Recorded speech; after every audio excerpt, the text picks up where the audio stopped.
Israel Iran இடையே எப்போதும் மோதல் இருந்தே வந்துள்ளது. ஈரான் நாட்டில் அரசிலேயே கூட பல்வேறு நிலைகளில் இஸ்ரேலின் மொசாட் உளவாளிகள் ஊடுருவி இருப்பதாக சொல்லப்படுகிறது. இதன் காரணமாகவே சமீபத்தில் நடந்த மோதலில் முதல் நாளே ஈரானின் டாப் தலைவர்களை இஸ்ரேலால் துல்லியமாக கொன்றதாகவும் தெரிவித்தது. இதற்கிடையே இஸ்ரேல் உளவாளிகள் என சொல்லி 3 பேரை ஈரான் அரசு தூக்கிலிட்டது.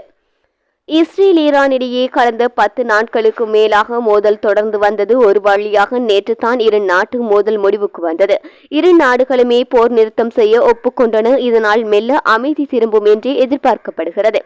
அதன்படி பல மணி நேரமாக எந்த ஒரு தாக்குதலும் இல்லாமலேயே இருக்கிறது.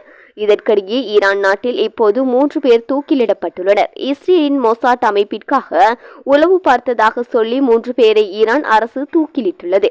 இந்த தகவலை ஈரான் நாட்டின் மிஷான் செய்தி நிறுவனம் வெளியிட்டுள்ளது.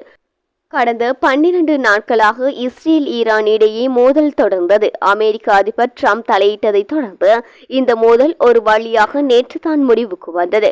போர் முடிவுக்கு வந்த மறுநாளே ஈரான் அரசு இந்த நடவடிக்கையை எடுத்துள்ளது. தூக்கிலிடப்பட்ட மூவரும் இஸ்ரேலின் மொசாட் உளவு அமைப்புடன் இணைந்து பணியாற்றியதாகவும் மிசான் செய்தி நிறுவனம் தெரிவித்துள்ளது.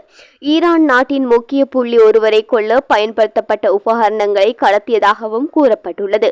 அதே நேரம் யார் அந்த முக்கிய புள்ளி, அவர் எப்போது கொல்லப்பட்டார் உள்ளிட்ட விவரங்களை வெளியிடவில்லை.